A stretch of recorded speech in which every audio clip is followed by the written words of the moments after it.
खुलुमबाय, आंनि मुङा थरायना बिद्यावती सरगियारि। बादाय नं 24 आयदा सेथि रिंखन हांख्रायनाय आरज। आरजनि गिबि सिरि।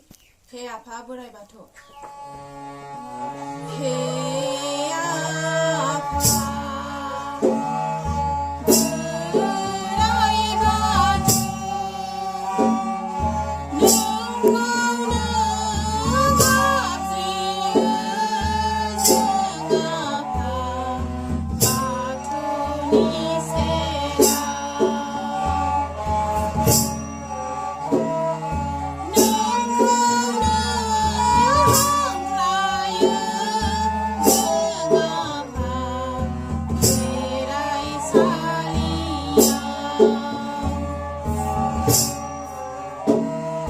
सिजौ गुदियाव आलारि फोजोंनाव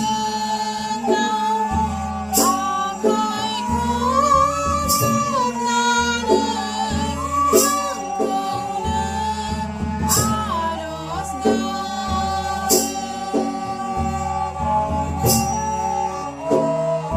हे आफा बोराइ बाथौ,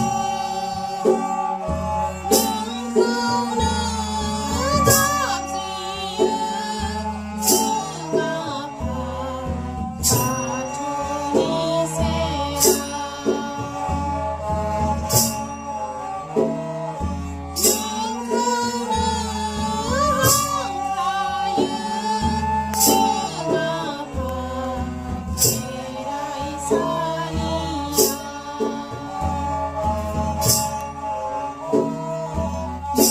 मोजांखौ अनसायना गाज्रिखौ मुगैनाय साननाय होदो आफा जोंनि गोसोआव।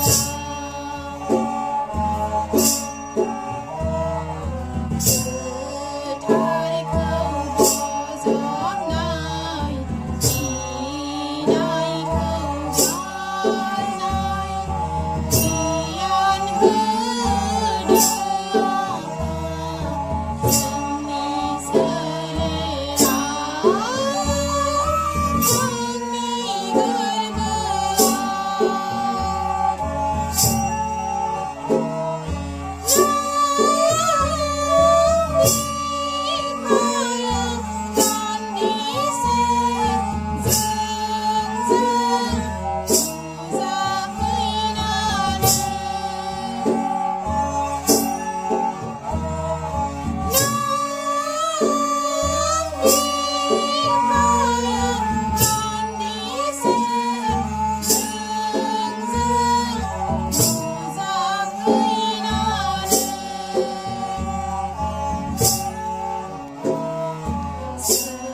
सोरांथिं दावलांनाय, खोमसिथिं खुंफिननाय आखु होदो आफा जोंनि आखलाव।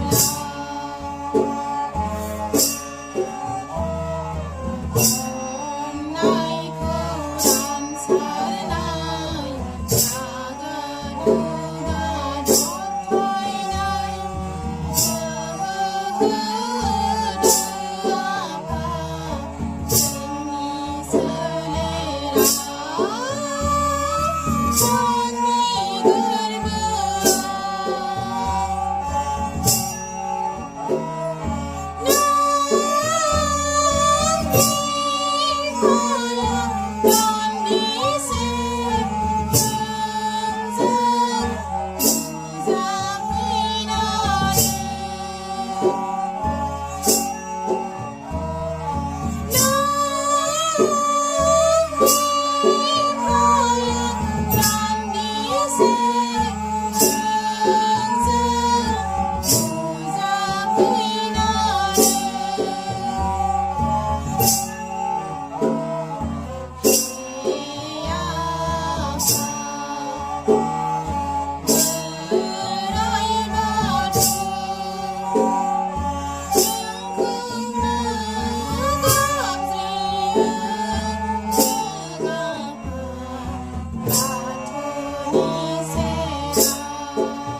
Hãy subscribe cho kênh Ghiền Mì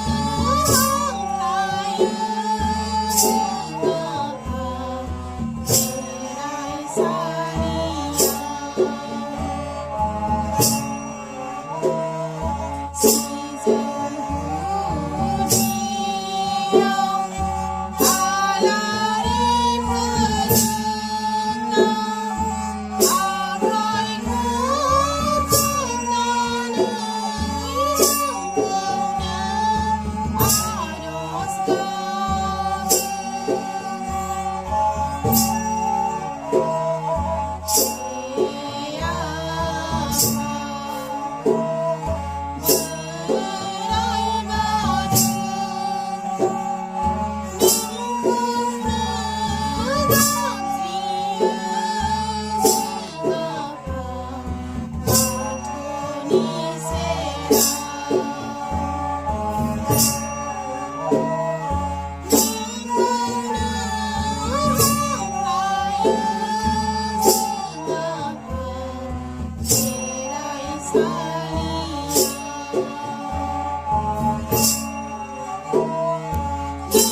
để không bỏ